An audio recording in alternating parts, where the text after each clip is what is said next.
My name is Jonathan Mazakuta, Iron Shooter. I am Shakangu. I am Shistatin, Oglala, and Minikoju, Lakota. I am a representative of the Lakota Nation, and not here today just for simply for application of membership, but my people, we've endured immense hardship, and we continue to struggle for survival daily in 2025. So to start our treaties with the United States, most importantly, the 1868 Fort Laramie Treaty, were never honored, are not honored. They were broken and unilaterally altered, actually, under international law. Such breaches mean that sovereignty remains technically with our people, the Lakota Nation. And we've always understood it ourselves as we are independent. And so, as of today, in 2025, we are labeled as domestic dependents. And that was imposed through U.S. laws such as the Appropriations Act, the Indian Reorganization Act. These laws redefined us against our will, essentially. They replaced our systems of governance and created structural barriers that continue to limit our self determination. And so, as a result, our people today live in conditions that the international community has long recognized as markers of severe oppression, conditions that resemble what the United Nations even defines as genocide. Our life expectancy is among the lowest in the Western Hemisphere. Poverty, unemployment, and incarceration rates are among the highest in the United States, probably doubling most other races. Our communities face epidemics of suicide, addiction, and untreated trauma. We have an MMIW crisis ongoing. Now it's turned into a missing and murdered Indigenous peoples crisis. Our men are missing now, and then our children. I myself am a part of this.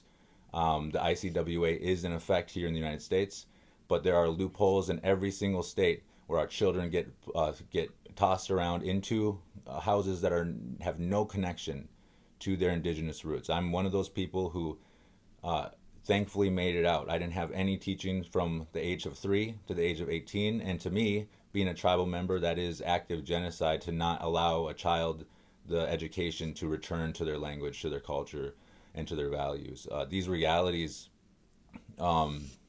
aren't numbers. And unfortunately, even the numbers are lacking because of the lack of importance to the United States government and even to some of our own tribal nations who will, in some cases, tell coroners to change a suicide to a natural cause of death so that the suicide rate is less, so that they can get, look a little bit better for funding.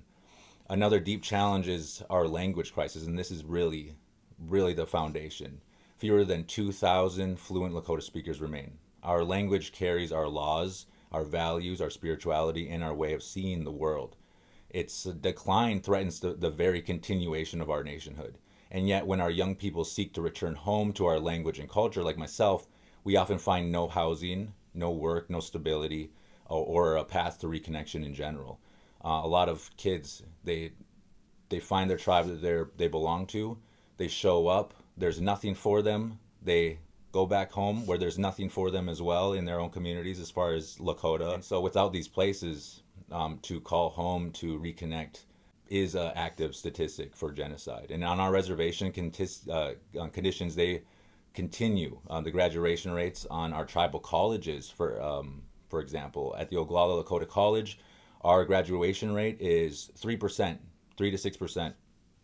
Our health and recovery services are severely limited. We have a brand new facility that everyone's so proud about. It has 16 beds in it. We have 8,000 members on the reservation, and we have 15,000 total who actively need health care, who need mental health care, who need addiction recovery and severe CPTSD, EDMR therapy, therapies that often people aren't even, the insurances don't even cover out here on the outside.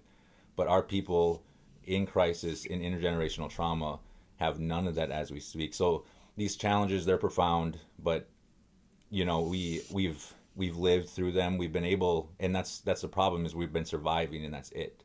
So we understand that UMPO sustains itself through membership contributions for the people in our conditions. The 3,000 euros.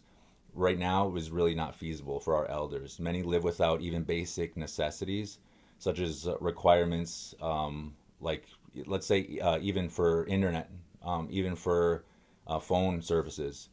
A lot of our people who stand up for our rights, for our independence, who have the knowledge, the language, and the ability to do so, they wouldn't come close to this amount of money. So, we are seeking more so the Lakota Nation, and we're looking for a partnership rather than a transaction, one that recognizes the extraordinary circumstances that we face. And you're going to run into this with 576 plus nations in the United States who don't have representation on any level, even on state level.